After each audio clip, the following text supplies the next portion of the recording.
welcome to Behind the Whistle, podcast and video cast of elite level referees and members of WWR so that you can get a better understanding of who that person is behind the whistle. Welcome back to the podcast. We are blessed to have just a fantastic guest with us today. Marta Cabanas from Barcelona, Spain. And excuse me, because I am from the United States and close to the frontera of Tijuana, Mexico. And here we have a little bit of difficulty with the Barcelona, but I will do my best. Marta, welcome to the podcast. Hello, good afternoon, and thank you for this invitation. It's a very big pleasure for me to be here with you and to explain, what you can ask me. Well, this is fantastic. It's so great to have you on the show. And, it's important because really the water polo community, we have such a dynamic range in our sport. We have referees from all over the world, and Europe plays a very big role in our sport of water polo. And you reside in Spain, in Barcelona. And I think this is very important for people to understand what it looked like from you as a child to where you're at today as a referee and how that began. So can you kind of tell us a little bit of story and where you were born and then introduced to water polo? Yes, of course. I was born in Barcelona. I was living there since I was 12 years old. And then we moved to Sabadell. And Sabadell is a city very related with the sport. But in my family, we have a big connection with water polo because my parents, they were water polo players, both in the national teams. And also I have two brothers who are playing now. And I think that I started playing water polo, I don't know, when I was born, because my mom threw me to the pool and I started like this. My first years, I was in a club in Barcelona. And when we moved to Sabadell, I was swimming few years, and then I changed to play water polo when I was 15. I was 1 year playing in Sabadell, and then I moved to Terrassa. When you start in water polo, you basically develop as a player within your club in Spain. Is that how that works? Yes. In most of the clubs, when you start in the, 9, 8, 11 years old, what the clubs basically do is that the players, they have to swim and they have to play water polo. So they have to do the both sports. And then you are going, year by year growing, and you are doing the different divisions in your age. And there is, I think it's around when you are 15 that you have to choose and decide that if you want only to play water polo or still swimming. And I think more or less now the clubs they work like this. And then you can reach the senior if you have the good level, of course. Right. And so at 15, you made the decision to stay with water polo. Would that be true? Yes. And where does that look like in your career from 15 to where you're at now?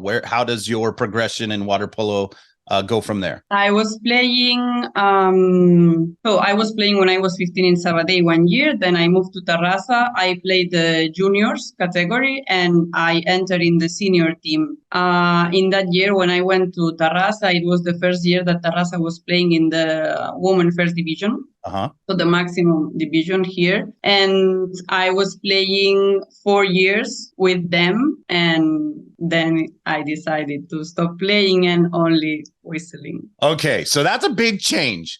What occurred in your life? Maybe some life changes or something of that nature. Can you share where that decision was made to go from player to whistling? The truth is that since I was playing, I was not curious about refereeing. And when I was 18 years old, one day I went home and my father said, Marta, I've inscribed you in a referees course from the federation because I think that you have the character to do this. I think it will be good for you.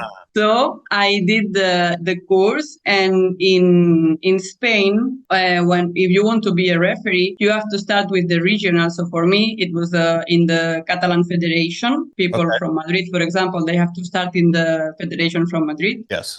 So I did the course for the Catalan Federation, and I was 4 years whistling in the Catalan league. So from 10 years old till seniors, but in Catalan league. And then the Catalan Federation proposed me to do the national referee course to become referee for the national federation. And then I decided to make this course. And when you are national referee, you cannot play. So you have to take the decision if you want to play in the national league or you want to whistle. And this was the moment for me when I decided to stop playing. But at that point, if you're a regional referee, you can still be a player. Yes, you can be a player in the regional and also in the national. If you want to continue playing, you can play in the regional, but not in the national league. Okay. So let me ask you this. I love to hear stories about education systems and how referees developed. How does, in the Catalan region, what does the referee course look like for you to be qualified to whistle a game? I think that in Catalonia, we have one of the best referee courses around the world. We have a very, very good system. And the referees who want to become referee in Catalonia, they have to do this course from the Catalan Federation. I think the minimum age is 16 years old. Okay. And you have to decide if you want to be a referee or assistant referee. So if you are going to take the course for being referee, that you have to do the assistant referee and the referee, or if you want to do only the assistant referee. They do theoretical part where they study all the rules and application of the rules, and they do theoretical tests. And if they pass the theoretical test, then they start the practice. They do some trainings in different clubs, and they are doing this practice part. And then they have the practical examination where the referees have to whistle an official game with another referee who is teaching this course. And how long does that take normally for a referee to go from zero to passing the exam on the pool deck with another referee? I think the course is around 3 months. Okay. In total, but for the referees it's a little bit longer because of this practical part. Right. The assistant referees, I think maybe I'm not sure, but maybe it's around 2 months. Okay, but that gives you a good. Then, so about 3 months of education to build up to put a referee, to certify a referee. Yes, and also, for example, for the assistant referees who had decided to do the assistant referee course, if they start doing the assistant referee in the games and they want to change and to become the referee, they have to inscribe to the next course, and they do only this practical part. Oh, fantastic. So it's easy for them. Yes. Because, there is people who is a little bit afraid, and first they want to see how it works, and they start in the jury table. And then when they are, maybe 2 or 3 years in the jury table, they decide to make the step and to become referee. That's fantastic. I think it's amazing because here in the United States, we need assistant referee education, because so many times that is a critical part of the game that no one really understands, that a good jury table can make a difference in a game. Let me go from here. You go through the region, you've passed your exam, and now you're at the national level. How long is the course, and what does it look like at the national level for you? The course is not long. We do intensive course, 3 days of theoretical part, and then we have to make the practical test in refereeing one Spanish championship under 15 or under 16. It depends on the year. Okay. And we have to whistle maybe in this competition 2 or 3, maximum 4 games. And we have one delegate who is evaluating us in the game. And in this competition, we whistle with another referee who is national referee. Well, that's a fantastic system, because it allows the referee to make sure that they are, what we would say, covered, making sure that they're okay, but at the same time, encouraging them to succeed at the same time. So you go through all these courses, you're now a national referee, and you finally make the decision, okay, I'm not going to play anymore. And what happens? What happens? Nothing especially. I start whistling, and in Spain, when you enter in the national, we have 4 categories. So we start in the category C. You have to stay minimum 1 year. Then if you are good, you go to the B, minimum 1 year. We have A1 and A. And when you are in the A, then you have the possibility to become international referee and do the land clinic. So in my case... So for you, that takes 4 years then. No matter what, a referee at the national level is officiating in Spain for 4 years before they have the ability to go to a LEN clinic. Minimum 4 years. Okay. In my case, it was 3, because when I start in the national, we had only 3 categories. And then they create this new category the year that I passed from C to B. Instead of C to B, I passed C to A1. So I've never been in the B. So you got lucky. Yes. So yes, and you've been to 3 schools now because you've been regional, national, and now you have a LEN referee clinic as well. Is that right? yes. So you have a massive amount of education as a referee, and then you're also a member of WWR, which we, have our own educational items that are out there that complement everything that is happening at all these different regional, country, and European, or let's say different areas of the globe referee schools, even FINA referee schools. So what does it look like when now you are a LEN referee and now you're officiating outside of Spain? For me, okay, it is my second year in the LEN list because my course, it finished on February and I had to wait, almost 1 year to enter in the next list in January. So I started in the 2021 in the list, and I don't know how to explain it. I think for me it has been an amazing experience. I am having the opportunity to whistle so many games. I am getting so many appointments, and I am lucky because I can manage very well in my job, and I have the time to go everywhere. And I think that this year it was like, how to explain it? For me, it was last year and this year very different because everything was new in my first season, and it was very difficult for me to find a way to feel comfortable in the games in the international, as comfortable as I feel in the national. Right. So when everything is new and you don't feel very, maybe, I don't know, not as relaxed, confident with yourself, you can have some problems. And so in the 2021, I think I didn't do my best performance. And now I am starting feeling better in the games, and I am starting enjoying as I enjoy usually in my games. Oh, that's fantastic. Now, Yes. let me ask you a question. You ref boys and girls water polo. Would that be correct? Yes. Okay. I in Spain, I whistle more boys than girls, because when you are in the A category, you whistle more often the men first division than the other divisions. Okay. And I'm going to ask you something that's fairly personal. So, and I can kind of sympathize with some of these things because my wife is a referee as well. So I share some of these same sentiments, and we talk about things like this regularly. What do you find it difficult for you as a female referee? Do you find any difficulty that maybe your counterparts, that you have to handle a game differently at any time as you've kind of worked your way up within the system, or do you think everything is the same across the board? Okay, I think it's different to whistle men than to whistle women games. This is what you mean? Yes, that's part.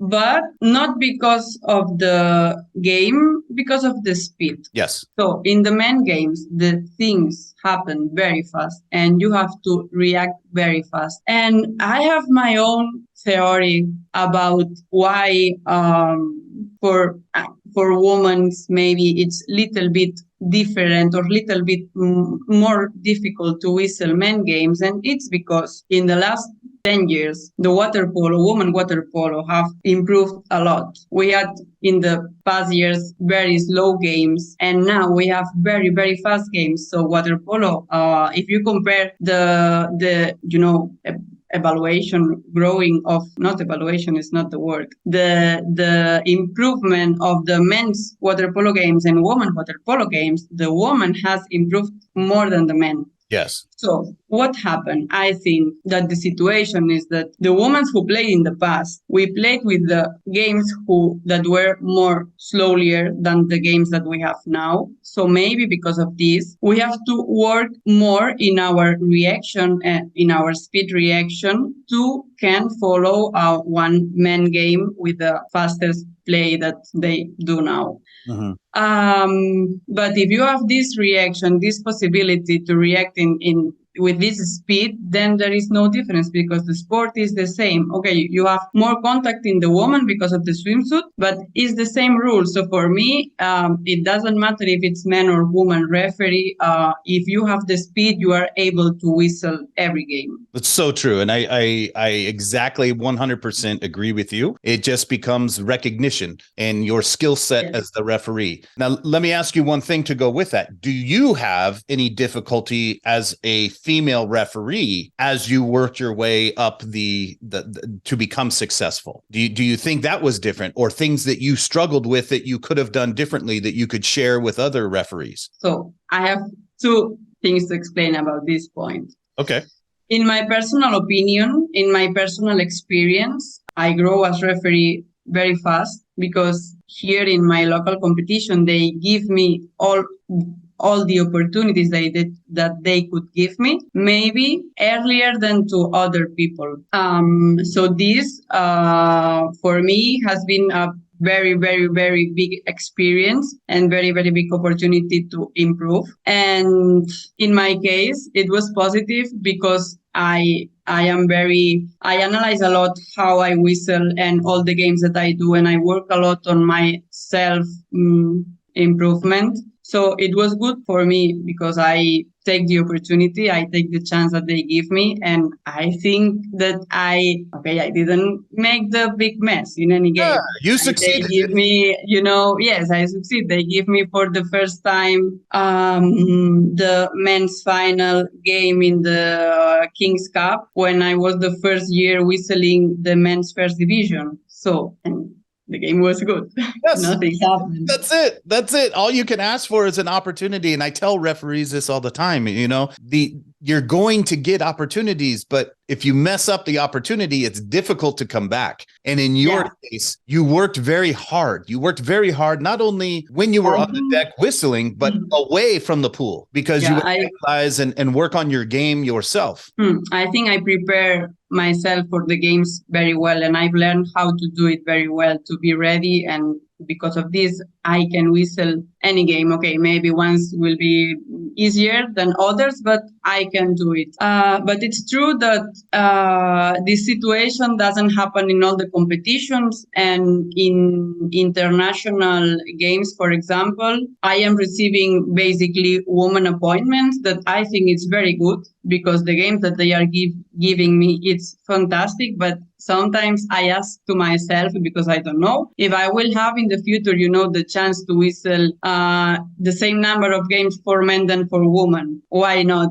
So I think that to be a referee is a long career. You have to take time. You have to do little steps, but why not? If you do these little steps and you succeed and you work on yourself also and you improve your whistling, why not to receive these opportunities? Oh, that's so lovely. I'm so glad you said that, because I think truly you are a person that's breaking down barriers. I respect the female referees from around the world. A dear friend, Marie-Claude Delier from Canada, she broke down so many barriers that existed in an international realm from a referee's perspective. And in the United States, we have female referees. Do we have a lot? No, we can always have more. We don't have the same number of men and women referees, but it's so valuable. Even my daughter, seeing a female referee on the pool deck and watching them succeed is so rewarding, because the thing about it, and like you said, they're going to get opportunities, but the opportunities can't be messed up. They have to succeed, but we have to do our part to make sure that the community as a whole, as referees, we all succeed together. And your preparation and education and everything that you've done is just fantastic. Explain to me, if you could, what you are an incredible, valuable member of WWR. What has WWR meant to you? I think that for me in specific, I think that WWR is a meeting point to talk with all the people, all the referees who love this sport as I do. This is basically the one of the most important points for me. And I think that they do a great job in education. It's very difficult in our sport to have the same interpretation. And basically what they do is try to give the same idea for a referee who is in Spain and for a referee who is in Japan about the rules, about what does it mean to whistle foul, to whistle penalty, or to whistle exclusion. And this is very important, how they try to educate in the rules and also in the interpretation of the rules. It's so true. And I think it's been such an avenue. I mean, I call them my family. I mean, you are family even though we've never met personally, physically, you are an extension of my family because WWR really unites the entire globe of water polo referees and its members. And I think that that's such a unique thing that we have in common around the world. And so I appreciate everything you do and talking about WWR because it is important for us to share the message and have other members join and see what our family is all about. So let me ask you this before I let you go. What's on the horizons for Marta here in 2023 as we start to turn to a new year? What I will do this season. What you will do, what your aspirations are. Maybe you have a goal or something that might be a dream that you could share. All the above. For this season, I know I am getting a lot of appointments. I was last week in the first round of the Champions League Women. I will be in 2 weeks in the second round and in 3 weeks in the Super Cup. So I have a very, very busy agenda. Fantastic. Congratulations. But I have, everybody has dreams, everybody has goals to do. But I know that this is something that will not happen in the shortly future. Yeah. So my biggest dream will be to go to one Olympic Games. I've always dreamed about going in the Olympic Games, but also I have about this of being men and women. I have the goal, the dream, how to say it, to go maybe one year to whistle the men's final eight. Oh, that's a fantastic goal. I know. If I do this, maybe I can stop with my career. That's an amazing one. I was not expecting that. I have to tell you, and that is an unreal. Yeah. And I think that's a fantastic goal. And I actually look forward to the day that you get there, and I will be there in the stands for sure, cheering you on, because that would be a fantastic opportunity. I am not so lucky to live in Europe, so I will not be officiating a final eight ever. But I have so many colleagues, and the event itself is so professionally run and a fantastic. I watch online every time, but I to be a referee at that event, I share the same dream that in a different life, I will come back possibly from a different continent and experience an Elite Eight like that. So I thank you so much for all of your time today and the insights that you share, especially from a female's perspective and coming up and becoming the successful referee that you are and the impeccable job that you do whistling. I really thank you sharing your story. Thank you very much. It has been a pleasure. And I will be here if you want to ask me new things in the future. Well, that's fantastic. Well, we'll probably have you back on again because we're cooking something up that we're going to have you right back on. So, Marta, I appreciate your time. I appreciate it. Thank you very much. For more information regarding the World Water Polo Referees Association, find us on the web at www.pra.org. There you can check out the latest news, information, and all of the education that WWR is providing on a global scale.